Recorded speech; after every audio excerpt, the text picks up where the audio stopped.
குருவே சரணம். அனைவருக்கும் வணக்கம். இன்னைக்கு நம்ம எந்த விஷயத்தை பற்றி பார்க்க போகிறோம் அப்படின்னா, சூப்பர் நேச்சுரல் பவர்ஸ், அற்புத சக்திகள்லாம் சொல்கிறாங்களே, அதெல்லாம் இருக்கிறது உண்மையாகவே இருக்கா, இல்லை ஏதாவது வாய்க்கு வந்த மாதிரி உளறிட்டு இருக்காங்களா, இல்லை பார்க்காமையே பொய் சொல்கிறாங்களா, அந்த மாதிரி பல விஷயங்கள் மனிதர்களுக்குள்ளே இருக்குது. இன்றைக்கி அதை பற்றி தான் பார்க்க போகிறோம். இந்த சூப்பர் நேச்சுரல் பவர்ஸ் இதை பற்றிலாம் பேசுகிறதுக்கு முன்னாடி முதல்ல நீங்கள் ஒரு விஷயத்தை பேசிக்காக நீங்கள் புரிஞ்சுக்கணும். என்ன அப்படின்னா, நீங்கள் ஒரு சில வீடியோஸ்லாம் பார்ப்பீங்க. எப்படி இருக்குன்னா, இப்போ எக்ஸாம்பிளுக்கு இப்போ நீங்கள் ஃபேஸ்புக்லேயோ இல்லை யூடியூப்லேயோ பார்த்த ஏதோ ஒரு வீடியோ எக்ஸாம்பிளுக்கு சொல்கிறேனே, ஒரு மின்னல் ஒன்று வெட்டுதுங்க. அந்த மின்னல் வெட்டி ஒருத்தன் தலை மேலே விழுகுது. அவன் தலை மேலே விழுந்த உடனே அவன் அப்படியே அற்புத சக்தினால அவன் அப்படியே உயிர் பொழைச்சி போயிட்டாங்க அப்படின்னு யாராவது சொன்னால் உங்களால் நம்ப முடியுமா? நிச்சயமாக நீங்கள் யாருமே நம்ப மாட்டீங்க. ஆனால் அப்படிப்பட்ட ஒரு உண்மையான சம்பவத்தை வீடியோ கேமராவில் ரெக்கார்ட் பண்ணி யூடியூப்பில் போட்டாலோ இல்லை நம்ம ஃபோன்லலாம் பார்த்தா மட்டும்தான் நீங்கள் நம்புறீங்க. ஏன் நம்புறீங்க? ஏன்னா அந்த மாதிரியான மிராக்கிள்ஸ்லாம் பார்த்தீங்கன்னா வீடியோவாக ரெக்கார்ட் பண்ணல, ப்ரூஃபாக இல்லை அப்படின்னா நிச்சயமாக நம்ப முடியாது. அது உண்மையாகவே வீடியோவாக ரெக்கார்ட் பண்ணாவே நம்ப முடியாது. ஏதாவது கிராஃபிக்ஸ் ஏதாவது பண்ணியிருக்காங்களான் இருக்கும். அப்போது இந்த மாதிரியான அற்புத சக்திகள் இருக்கிறத பற்றி நம்ம பேசணும் அப்படின்னா எல்லாருமே ஃபஸ்ட்டு கேட்குறது ப்ரூஃப் தான் நீங்கள் கேட்பீங்க. ஆனால் எல்லா விஷயத்துக்கும் நம்மளால் ப்ரூஃப் சப்மிட் பண்ண முடியாது. ஆனால் ப்ரூஃப் சப்மிட் பண்ணலை அப்படின்றதுக்காக ஒரு விஷயம் நடக்கலை அப்படின்றது நம்ம சொல்லிடவே முடியாது, சொல்லிடவும் கூடாது. அதுதான் அறியாமை. அப்போ இந்த சூப்பர் நேச்சுரல் பவர் எப்படி இருக்குது, எப்படி ஒரு மனிதனுக்கு கிடைக்கிது, இந்த அற்புத சக்திகள்லாம் எப்படி ஒருத்தனுக்கு கிடைக்கிது அப்படின்றத பற்றி தான் இன்றைக்கி நம்ம பார்க்க போகிறோம். இந்த சூப்பர் நேச்சுரல் பவர்ஸ் அப்படின்றது எப்போ ஒருத்தங்களுக்கு கிடைக்கும் அப்படின்னு பார்த்தீங்க அப்படின்னா, இது எல்லாத்துக்குமே கிடைக்கும். இதில் இருக்கக்கூடிய பியூட்டியே அதுதான்.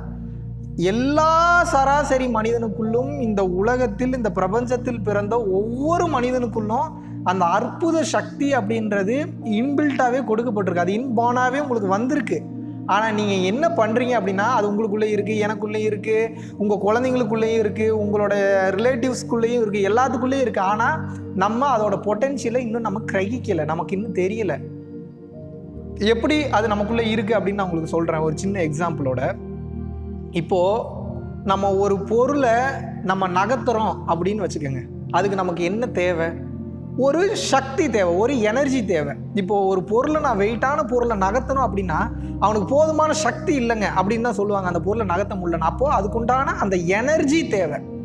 அந்த எனர்ஜி இப்போ வெறும் கையை மட்டும் நம்ம வச்சு தள்ளிட முடியுமா? முடியாது. அப்போ அந்த பொருளை நகர்த்தக்கூடிய அளவுக்கு நமக்கு என்ன தேவை அப்படின்னா ஒரு உந்து சக்தி, அந்த ஒரு எனர்ஜி தேவை. அந்த எனர்ஜி எங்கேருந்து வருது உங்களுக்கு ஒரு பொருளை நகர்த்துறதுக்கு? இந்த உடலுக்குள் இருந்து தான் அந்த எனர்ஜி வெளிப்படுது. அது உங்கள் கை மூலியமாக நகர்த்தும் போது ஒரு பொருளை நீங்கள் நகர்த்திடுறீங்க. இவ்வளோதாங்க கான்செப்ட். இந்த பேசிக்கை நீங்கள் புரிஞ்சுக்கிட்டீங்கன்னாவே சக்தினா என்னன்றது தெரிஞ்சிடும். நீங்கள் ஒரு பொருளை நகர்த்தினாலும் சக்தி தான். சாப்பாடு அப்படி கையில் எடுத்து அப்படி சாப்பிட்டீங்கனாலும் அதுக்கு பேரும் சக்தி தான். இல்லை பார்த்தீங்கன்னா நீங்கள் ஒரு விஷயத்தை பேசுகிறீங்கனாலும் அதுக்கு தேவையும் சக்தி தான். ஒரு இடத்துலேருந்து இன்னொரு இடத்துக்கு நீங்கள் நடந்து போகிறீங்கன்னா அதுக்கு பேரும் சக்தி தான். நீங்கள் எது பண்ணுறதுனால இந்த உடலில் இருக்கக்கூடிய எனர்ஜி சப்போர்ட் பண்ணணும். அந்த எனர்ஜிக்கு பேர் தான் ஆத்மா அப்படின்னு சொல்கிறாங்க. அந்த எனர்ஜி என்பது உங்களுக்கு ஒவ்வொரு இடத்துலையும் சப்போர்ட் பண்ணணும். அப்படி சப்போர்ட் பண்ணல அப்படின்னா உங்களால் எந்த ஒரு வேலையும் செய்ய முடியாது. அந்த எனர்ஜிக்கு பேர் தான் சக்தி. இந்த ஆன்மா என்னக்கூடிய அந்த சக்தி தான் உயிராக செயல்பட்டுக்கிட்டு இருக்கு. அந்த ஆன்மா இந்த உடலை விட்டு வெளியில் போயிடுச்சுன்னா இது வெறும் உடம்பு மட்டும்தான். அப்போ அந்த ஆன்ம சக்தின்றதுக்கு தான் அவ்வளோ பெரிய எனர்ஜி இருக்குது. அதுதான் மனோசக்தின்னு சொல்லுவாங்க. அந்த மனோசக்தி எங்கேருந்து வருதுன்னு பார்த்தீங்கன்னா இந்த ஆன்மாவிலிருந்து எடுக்கக்கூடிய சக்தி தான் அந்த மனோசக்தி. இதை நீங்கள் நல்லா புரிஞ்சுக்கிட்டீங்கன்னா இந்த அற்புத சக்திகள் என்ன கான்செப்ட்ன்றது புரிஞ்சிடும். அப்போது ஒருத்தன் ஒரு பொருளை, இப்போது நீங்கள் எதெல்லாம் சூப்பர் நேச்சுரல் பவர்ஸ்ன்னு சொல்லுவீங்க. இப்போ டிவியில் பார்த்துருப்பீங்க, ஒரு பொருளை தொடாமே நகர்த்துறது, காற்றுல பறக்கிறது, இல்லை பார்த்தீங்கன்னா தண்ணியில் நடக்கிறது, ஒரு இடத்துல காணாமல் போய் இன்னொரு இடத்துக்கு வர்றது, இன்னொருத்தங்க மனசில் நினைக்கிறத கண்டுபிடிக்கிறது. இது எல்லாமே நீங்கள் வெளியில இருந்து பார்த்தீங்கன்னா அப்படியே மிராக்கிளாக தான் தெரியும். ஆனால் இது நீங்கள் கொஞ்சம் உள்ளே போய் பாருங்களேன், இதெல்லாம் ஒன்றுமே இல்லை. அது ஒரு சாதாரணமான விஷயம். எப்படி சாதாரணமான விஷயம்? இந்த உடலுக்குள் இருக்கக்கூடிய இந்த சக்தி, இந்த எனர்ஜியை பயன்படுத்தி தான் உலகத்தில் இருக்கக்கூடிய ஒவ்வொரு பொருளையும் மனிதன் கண்டுபிடிச்சிருக்கான். கரெக்டாக ஃபோனாக இருக்கட்டும், செயற்கைக்கோளாக இருக்கட்டும், காராக இருக்கட்டும், வீடாக இருக்கட்டும், பேனாவாக இருக்கட்டும், பென்சிலாக இருக்கட்டும், எதாக இருந்தாலும் இந்த உடலில் இருக்கக்கூடிய எனர்ஜியை பயன்படுத்தி தான் கண்டுபிடிச்சிருக்கான் மனிதன். அப்போது இந்த மனிதனுக்குள்ளே எப்பேற்பட்ட சக்தி இருக்கும், இதை யாராவது திங்க் பண்ணிங்களா? இந்த உலகத்தில் இருக்கக்கூடிய ஒவ்வொரு பொருளையும் கண்டுபிடித்தது மனிதன் என்றால் ஒவ்வொரு மனிதனுக்குள்ளும் எப்பேற்பட்ட ஒரு ஆற்றல் இருக்கும். அந்த ஃபுல்லஸ்ட் பொட்டென்ஷியல் இன்னும் நம்ம யாரும் பார்க்கல.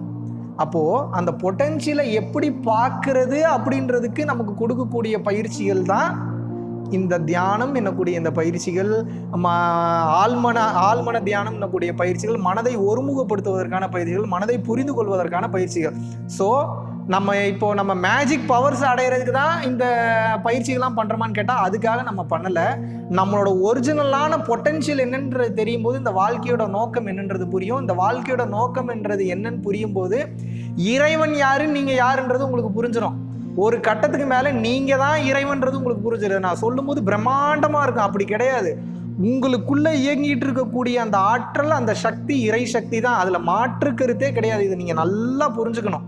அப்போ என்ன, இந்த மனம் என்பதோட ஓட்டம் குறைந்து மனம் ஒரு சட்டில்டு ஒரு ஸ்டேஜுக்கு வந்து மனம் வந்து ஒரு கட்டுப்பாட்டுக்குள்ளே வரும்போது ஆன்ம சக்தி என்பது வெளிப்படும்.